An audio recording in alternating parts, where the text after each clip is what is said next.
الحمد للہ وکفیٰ وسلام علی عبادہ الذین اصطفیٰ اما بعد۔ پورے عالم اسلام میں اس بات پر خوشی منائی جا رہی ہے کہ استنبول میں آیا صوفیہ کے نام سے جو کسی زمانے میں عیسائیوں کا کلیسا تھا، اور اس کے بعد محمد الفاتح نے جب 6 صدی ہجری میں استنبول کو فتح کیا تو اس کے بعد اللہ تعالیٰ نے ان کو اس کی توفیق دی کہ آیا صوفیہ کو وہ ایک عظیم الشان مسجد میں تبدیل کر دیں۔ پھر وہ مسجد کی شکل میں تبدیل کر دیا گیا، وہ کلیسا مسجد کی شکل میں تبدیل کر دیا گیا، اور صدیوں سے وہاں نماز پڑھی جاتی رہی، اذانیں ہوتی رہیں، تلاوت ہوتی رہی، اعتکاف ہوتا رہا، مدرسہ چلتا رہا، دین کی تبلیغ کا کام اور تعلیم کا کام ہوتا رہا، یہاں تک کہ پھر وہ دور آیا کہ جس میں مصطفیٰ کمال کے نام سے دونما قبیلے کے ایک یہودی کو اس بات کا مغربی صلیبی اور صہیونی طاقتوں کی مدد سے یہ موقع ملا کہ اس نے خلافت عثمانیہ کے ترکی کا خاتمہ کیا اور اسلام کو بے خوبن سے اکھاڑنے کی ہر طرح کی کوشش کی۔ اذان پر پورے ملک میں پابندی لگا دی گئی اور یہ لازم کر دیا گیا کہ اذان دینی ہے تو ترکی زبان میں دو۔ قرآن پر پابندی عائد کر دی گئی، اسلام کے مظاہر پر پابندی عائد کر دی گئی۔ شاید دنیا میں اتنا بڑا ملحد کوئی گزرا ہو جس نے ایک مسلم ملک کی پہچان کو ختم کیا اور پوری طاقت سے ہزاروں علماء اور مسلمانوں کا قتل عام کر کے اس خبیث و مجرم و ملحد نے پورے ترکی کو ننگا بچا کر دیا۔ اور اس نے یہ کوشش کی اور اس کوشش میں اپنے تئیں کوئی کسر نہیں چھوڑی کہ اس ترکی میں اسلام کی رمق باقی نہیں رہے گی۔ اور کہا جاتا ہے کہ جو شیخ الاسلام تھے ان کے سر پر اس نے قرآن پٹخ دیا تھا کہ لے جا اپنا قرآن۔ تو وہ ایک بڑا مجرم و خبیث قسم کا یہودی تھا جس کو یہ موقع مل گیا فوج کے ذریعے سے کہ وہ ایسے مسلم ملک پر قابض ہو گیا جس نے مدتوں عالم اسلام کی خدمت کی، اس کی عزت کا تحفظ کیا، اس کی آبرو کو سنبھال کے رکھا۔ جس کو اللہ تعالیٰ نے یہ توفیق دی اس پر ایک ایسا مجرم مسلط ہوا جس نے ترکی کو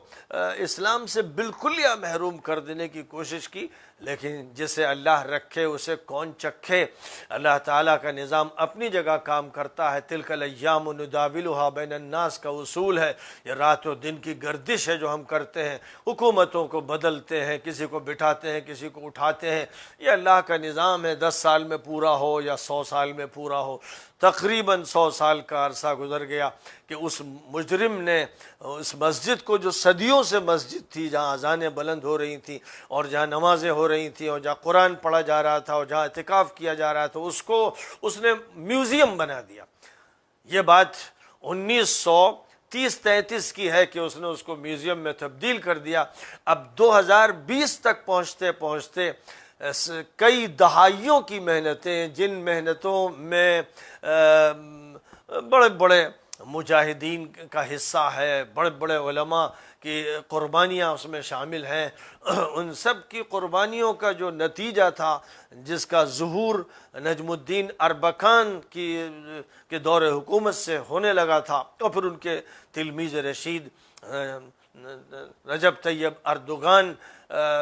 کو یہ ذمہ داری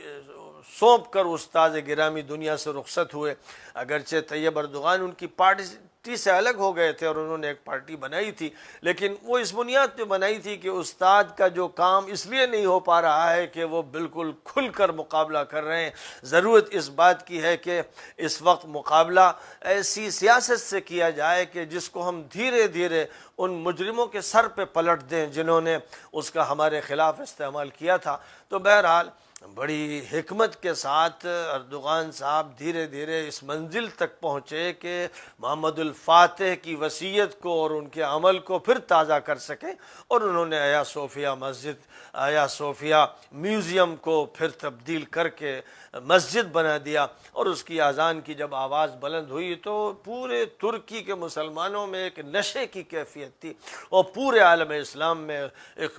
خوشی کی لہر دوڑ گئی۔ اور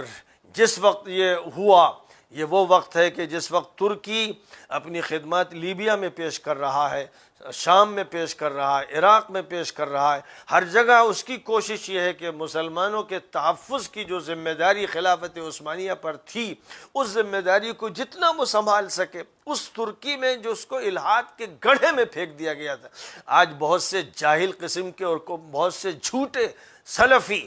جو اپنا تعلق سعودی حکومت سے رکھنا چاہتے ہیں اور امارات سے رکھنا چاہتے ہیں، وہ یہ کہتے ہیں کہ ترکی میں تو ایسا ہے اور ایسا ہے۔ ترکی تو ختم ہو چکا تھا، اسلام سے اس کو جدا کر دیا گیا تھا، اس لیے اس کو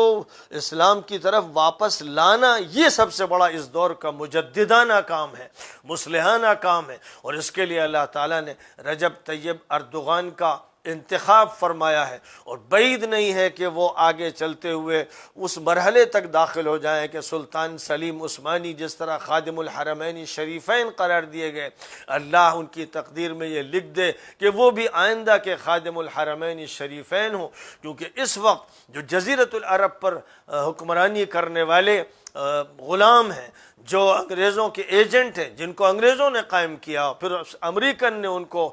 سہارا دیا، اور آج امریکہ کے سہارے پر اور امریکہ کے فوجی اڈوں کی موجودگی میں ان کی حکومت اسی طرح چل رہی ہے جیسے حکومت دلی کا حال تھا کہ از دلی تا پالم، حکومت شاہ عالم از دلی تا پالم۔ ایسے ہی ان مجرموں کا حال ہے کہ ان کی دولتیں عیاشیوں میں جاتی ہیں۔ انہوں نے کوئی کارخانہ ہتھیاروں کا تو کیا بناتے، زندگی کی روزمرہ کی ضروریات کے کارخانے نہیں بنائے، جتنی دولت تھی، تیل کی دولت، یہ پی گئے اور پوری امت کی دولت کو غصب کیا، ڈکیتی ماری۔ یہ وہ مجرم ہیں جن کے بارے میں کچھ لوگوں کا یہ کہنا ہے، خاص طور پر جو بیمار سلفی ہیں، بے پیندے کے لوٹے جو کہلاتے ہیں، ان کا حال یہ ہے کہ یہ کشنر سے ملیں، یہ ٹرمپ کے سے بیعت کریں، یہ $450 ملین اس کی خدمت میں پیش کریں، یہ سینچری ڈیل کریں، یہ قوم سمود اور قوم لوط کے علاقوں میں پکنک اسپاٹ کھولیں، یہ 300 سینما گھر کھولیں، یا عورتوں کو بے پردہ کریں، اور ان کی اندر کی عیاشیوں کی کتنی داستانیں ہوں، لیکن وہ انہی کی تائید کرتے ہیں۔ یہ وہ مجرم ہیں جنہوں نے اسلامی نظام کو مصر میں برپا نہیں ہونے دیا اور اسرائیل کے ایجنٹ ذلیل اور خار ایجنٹ سیسی کو مسلط کیا، جن کے ساتھ مصر میں سلفی کھڑے تھے، جو سیسی کے ساتھ کھڑے تھے۔ اس کے بعد سیسی نے ان کی داڑھیاں نچوا دیں، ان کو ٹھوکر مار دی، آج ان کا کہیں نام و نشان نہیں۔ پھر یہی وہ مجرم ہیں جن کو یمن کے 2 ٹکڑے کرنے کے لیے مسلط کیا گیا جنوبی یمن پر، اور جنوبی یمن کو شمالی یمن سے توڑنے کے لیے انہوں نے خود اہل سنت کے درمیان ایک جنگ چھڑوا دی۔ وہ جنگ جو حوثیوں اور اہل سنت کے درمیان تھی، جس میں پہلے شاہ عبداللہ نے حوثیوں کو اس لیے اپنایا کہ اخوان المسلمین کو یمن میں غالب نہ آنے دیا جائے، اور اس کے بعد اب صورتحال یہ ہے کہ حوثی تو ان پر میزائل مار رہے ہیں، اور جو اہل سنت ہے ان کا جو حکمراں ہے عبد الربو ہادی، وہ ریاض میں بیٹھا ہوا ہے، اس کو وہاں انہوں نے بند کر کے رکھا، اور جو وہاں لوگ ہیں یمن میں ان کو جنوب اور شمال میں تقسیم کرنے کی پوری کوشش چل رہی ہے کہ یمن کے ٹکڑے کر دیے جائیں۔ یہی مجرم کر رہے ہیں۔ انہوں نے مصر میں اسلامی نظام ختم کیا، انہوں نے یمن کے ٹکڑے کیے، یہ لیبیا میں خانہ جنگی کر رہے ہیں۔ ہفتر وہ خبیث، وہ مجرم، وہ ظالم، وہ ملعون کہ جس نے